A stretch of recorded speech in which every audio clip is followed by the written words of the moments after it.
మీరు రాజీనామా ఎందుకు చేశారు? టీఆర్ఎస్ పార్టీ బీఆర్ఎస్గా మారినప్పుడే క్రెడిబిలిటీ పోయింది, తెలంగాణ క్రెడిబిలిటీ పోయింది. ఈరోజు ఫ్యూడల్ విధానాలు దినదినానికి ఎక్కువైపోయి, అధికారంలో ఉన్నప్పుడు ఫ్యూడల్ అంటే ఓకే, అధికార మదంతో నిరంకుశ పాలన ఓకే, అయిపోయినాక కూడా ఈరోజు అప్రజాస్వామికంగా ఇంకా ఫ్యూడల్ లాగానే వ్యవహరిస్తడమే కాకుండా ప్రతి మాట కూడా అప్రజాస్వామికాన్ని చూపించే విధంగా, ఒకడేమో లోకల్లో ఉండి రేపో మాపే మళ్ళీ మనమే అధికారంలోకి వస్తున్నామంటాడు. అవును, పై నాయకులు దాన్ని బలపరుస్తూ 6 నెలల కేసీఆర్ గారు ముఖ్యమంత్రి అంటారు.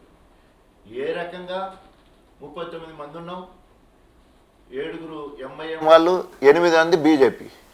అంటే నువ్వు బీజేపీ నువ్వు ముక్క అయిపోతున్నట్టు కొట్టగానే కొట్టడైపోతుంది.